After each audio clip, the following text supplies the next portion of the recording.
কিররা কসম কেড়েছেন। এমন একজন স্রষ্টা, তিনি কত সম্মানী, কত দামি, বিশ্বের মানুষ তাকে পাত্তা দিল না। তিনি ছোট্ট একটা সূরা বিশ্ববাসীর কাছে চ্যালেঞ্জ হিসাবে ছড়িয়ে দিচ্ছেন, ওয়াল আসর ইন্নাল ইনসানা লাফি খুসর ইল্লাল্লাযিনা আমানু ওয়া আমিলুস সালিহাত ওয়া তাওয়াসাউ বিল হক ওয়া তাওয়াসাউ বিস সবর। আল্লাহ জাল্লা শানু বলছেন, সময়ের কসম, সকল মানুষ ধ্বংসে আছে। কি রাডার বিজ্ঞানী, কি বিমান বিজ্ঞানী, তারপরে কি প্রযুক্তিবিদ, সমগ্র পৃথিবীর মানুষকে আল্লাহ জাল্লা শানু বলছেন ধ্বংসের ভিতরে আছে, সব ডিস্ট্রয় হয়ে যাবে, জীবন তাদের কোনো কাজে আসবে না। তবে তবে তবে কারা সফল কাম, ইল্লাল্লাযিনা আমানু, যারা মুমিন, ইমান এনেছে আল্লাহর প্রতি, মদিনা মুনাওয়ারা রাসূল সাল্লাল্লাহু আলাইহি সাল্লামের প্রতি যারা ইমান এনেছে, এই লোকগুলো ছাড়া আর কারা, ওয়া আমিলুস সালিহাত, নেক আমল করেছে, নেক কাজ করেছে, ওয়া তাওয়াসাউ বিল হক, সত্যের জন্য একে অপরকে ওসিয়ত করেছে, পরামর্শ দিয়েছে, ভাই জুলুম নির্যাতন, অভাব অভিযোগ, স্বাস্থ্য খারাপ, রোগ ব্যাধি, করোনা ভাইরাস, মহামারী, সারা দেশে দুর্যোগ দুর্বিপাক, মানুষ না খেয়ে যাচ্ছে, হাহাকার, হা হাহাকার শোনা যাচ্ছে, না, no tension, don't be sad, ইন্নাল্লাহা মা'ানা। তো একে অপরকে সত্যের জন্য ওসিয়ত করছে। আর কি করছে, 4 নম্বর কাজ, ওয়াতাওয়া সবই সব, ধৈর্য ধারণের জন্য পরামর্শ দিয়েছে। এই বিশ্ব ব্রহ্মাণ্ডে শুধুমাত্র চার দল মানুষ সফল কাম হবে, কারা, মুমিন, নেককার, তারপরে একে অপরকে সত্যের জন্য ওসিয়ত করেছে, পরামর্শ দিয়েছে। 4 নম্বর হচ্ছে ধৈর্য ধারণের জন্য। ধৈর্য ধরা ছাড়া তো আমাদের আর কোনো উপায় নেই। তো কোয়ারেন্টিনের সময় কোরআন পড়ে একটু কাটান না ভাই, আমার প্রিয় বোনেরা। সময় তো অনেক হেলায় খেলায় কেটে দিয়েছেন। অনেকে আপনারা ফেসবুক চালাচ্ছেন, ইউটিউব চাচ্ছেন, অনেকে বলে, আজকে আমার একজন বড় মানে চক্ষু ডাক্তার, একজন বিজ্ঞানী, ইসলামী স্কলার, তিনি বলছেন, আফসারি ভাই আমাকে অনেক বিশ্বের অনেক জ্ঞানী গুণী ধনী নেতৃস্থানীয় এই একদম মুভি দেখতে দেখতে আর সময় যায় না। হায় হায়, হাহাকার চলছে বিশ্বে, সমগ্র পৃথিবীটাকে যারা নাড়াচাড়া করেছেন তারা পর্যন্ত দিশেহারা, উপরের দিকে হাত উঠেছে, উপরওয়ালা করবে, তবু আল্লাহর নাম বলতে একটু শরম পায় আর কি। তো সেখানে আপনি বলছেন মুভি দেখে দেখে সময় পার হয় না। এই সময়টা কোরআনটা পড়েন, এবাদতটা করেন, এটা একটা আমাদের জন্য একটা চান্স। করোনা ভাইরাস শুধু গজব ন, ইন্না মাল ওসরি ইউসরান, ইন্না মাল ওসরি ইউসর, এখানে প্রত্যেকটা দুঃখের পর সুখ আছে। এই দুঃখে যদি আমরা কাজে লাগাতে পারি, আমরা সাকসেস। প্রিয় বন্ধুরা, তাহলে আপনারা যারা কিতাব আছে, ছোট ছোট কিতাবগুলা আপনারা স্টাডি করেন, একটা বিষয় নোট করেন। ফেসবুকে সুন্দর সুন্দর আলোচনা আছে, যেই আলেমের আলোচনাটা আপনার ভালো লাগে সেটা একটু দেখেন, এইভাবে সময়টা কাটান প্রিয় বন্ধুরা। তো কোয়ারেন্টিন এটা আমাদের জন্য একটা সময়, একটা গিফট। আমরা সব বিজি, সব নেটওয়ার্ক বিজি, এই জন্য লকডাউন করে একটু ইজি দিয়ে আল্লাহ বলছেন, না কাজ বহুত করেছিস, পৃথিবীতে 5,000 বছর পর যেটা হইতো সেটা তো অনেক কষ্ট করে তোরা সেই মাধ্যমে অনেক কিছু করছিস বান্দা, এখন একটু নেক কাজ কর, একটু লকডাউনে থাক।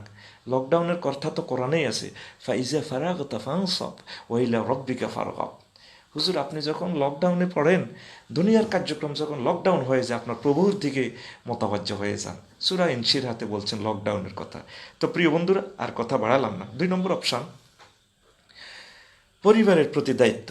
এই করোনা ভাইরাসটা এসে বিশ্ববাসীকে, যারা রাষ্ট্রবিজ্ঞানী, রাষ্ট্র নিয়ে চিন্তা করেন, তো পরিবার কেন্দ্রিক যে সমাজ, এটার কিন্তু থিমটা ইসলাম দিয়েছে। আদম সফিউল্লাহ তার ছোট্ট পরিবার হাওয়া আলাইসাল্লামকে নিয়ে করেছেন। এই মানবী পৃথিবীর, তারা তাদের ঘরে অনেক সন্তান হয়েছে, এদেরকে নিয়ে তিনি সংসার করেছেন। এই পরিবার থেকেই আমার বাড়ি, বাড়ি থেকে পাড়া, পাড়া থেকে গ্রাম মহল্লা, এর থেকে হচ্ছে এই ওয়ার্ড, তারপরে ইউনিয়ন, এরপর থানা, এরপর জেলা, এরপরে বিভাগ, এরপর একটা দেশ, এরপর একটা মহাদেশ, এরপর একটা বিশ্ব, গ্রাম।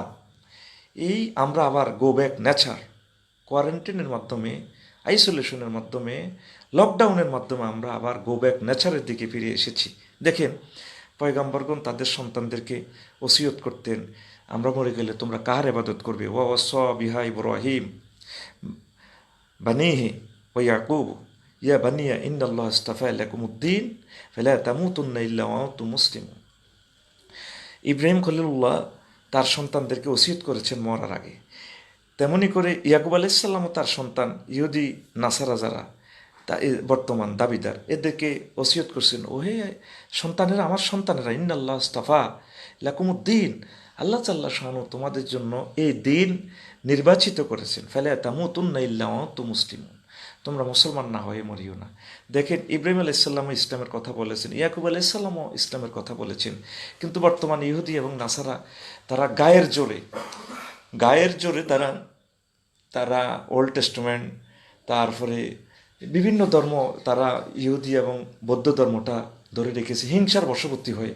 মোহাম্মদ সাল্লাহ সাল্লাম এসেছেন তো সব ধর্ম রহিত, ইন্নাদ্দিন ইনদাল্লাহ ইসলাম। ইব্রাহিম খলিলুল্লাহর কথাও মিলছে, ওলা তামুতুন্না ইল্লা ওয়া আনতুম মুসলিমুন।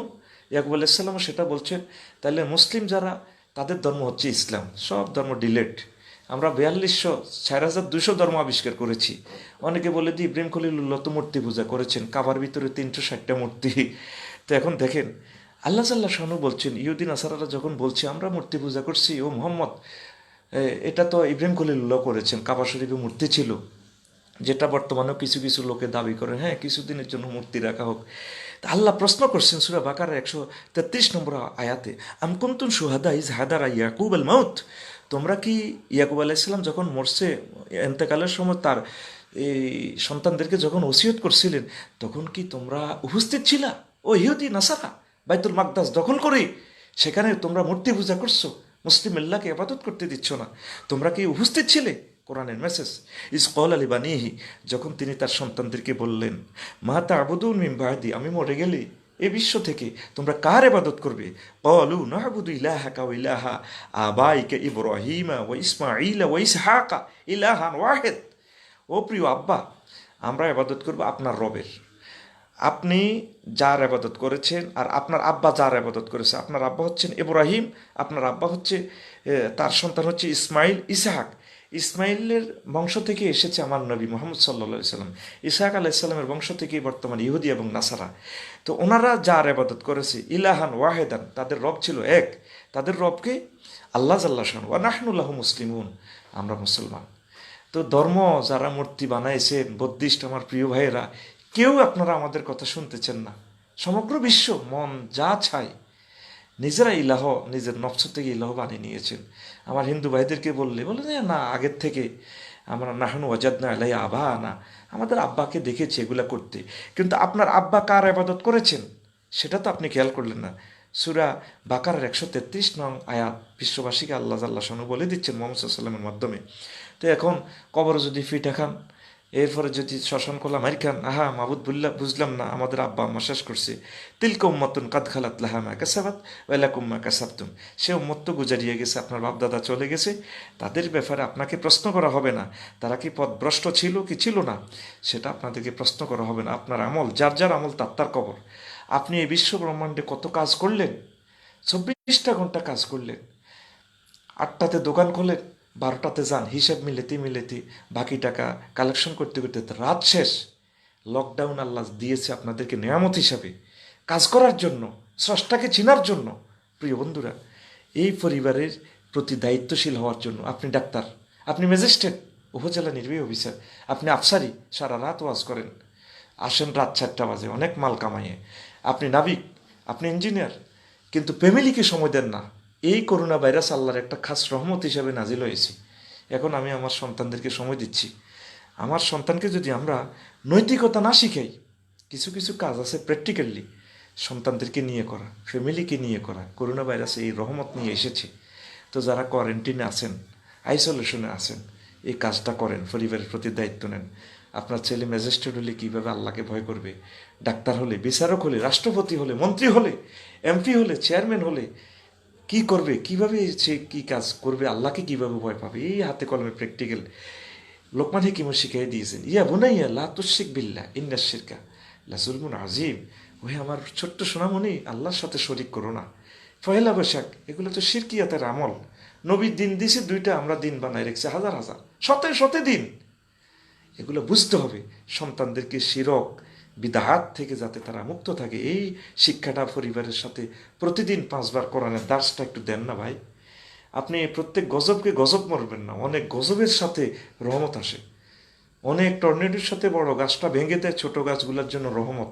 ছোট গাছগুলা বলে I love you o dear sun, ওহে প্রিয় সূর্য বহুদিন পর তোমাকে পেয়েছি। সব গজবকে গজব বলবেন না। মানুষ আমরা আছি 18 কোটি, ধরেন 1 কোটি লোক মারা যাবে, তো এরপরেও তো 17 কোটি আমরা বাঁচবো। আমরা কিভাবে, আমরা বাঁচিয়ে মরতে হবে। তারা করুণা যুদ্ধে মরে যাবে, আর আমরা করুণাতে যদি বেঁচেই যাই, তাহলে আমাদের সুন্দর ভূখণ্ডকে, রক্তে জ্ঞানে বাংলাদেশকে কিভাবে হিন্দু বৌদ্ধ খ্রিস্টান সকলে সুন্দরভাবে মানবতা হিউম্যানিটি নিয়ে বেঁচে থাকতে পারি, সেই প্রতীক্ষা, সেই শিক্ষা আমাদেরকে নিতে হবে। আমরা বাঁচিয়া মরতে হবে। যারা মরে যাচ্ছে তারা তো সংগ্রাম করে মরে গেল, আমরা কিন্তু বাঁচিয়া মরতে হবে প্রিয় বন্ধুরা। তারপরে লোকমান হাকিম তার সন্তানদেরকে শিখিয়েছেন, ইয়াকুব আলাইহিস সালাম শিখিয়েছেন, নিজের ছেলেকে নিয়ে হ্যান্ডওয়ার্ক করেছেন কিভাবে। ওয়াইজ ইয়ারফাউ ইব্রাহিমুল কাওয়াইদা মিনাল বাইত ওয়া ইসমাঈল, ইব্রাহিম আলাইহিস সালাম সন্তানকে নিয়ে এই পাথর, বড় বড় পাথরখণ্ড দিয়ে কাবা বানিয়েছেন। তাহলে এখন সময় এসেছে, সুযোগ এসেছে, কোয়ারেন্টিনে থেকে গাভী কিভাবে পালবেন, বাগান কিভাবে করবেন, কবুতর কিভাবে পালবেন, এইগুলার কাজ করার একটা সুযোগ আল্লাহ দিয়েছে। আল্লাহকে থ্যাংক ইউ দেন। আপনি বললেন সময় যায় না, আপনি ঘরের ভিতরে আবদ্ধ থেকে দেখে এই কাজগুলো করেন। বাইরে রোডে বাইরে হওয়ার দরকার নেই। বৈকালবেলা দেখি যুবকরা বেরিয়ে যাচ্ছে, মানে নিজেকে কি ভাবতেছে, একটা কাজ করার সুযোগ এসেছে। এটা শেয়ার করলে আয়াতে কারিমাগুলো অন্যরা শুনলো, আপনারা কোরআনের কথাগুলো পৌঁছানোর দৃষ্টিকোণ থেকে আপনারা সোয়াবের ভাগিদার হলেন। যত নেট এমবি টাকা খরচ হবে এগুলো আল্লাহর কাছে পাবেন। আমরা তো সে আবদুল্লাহ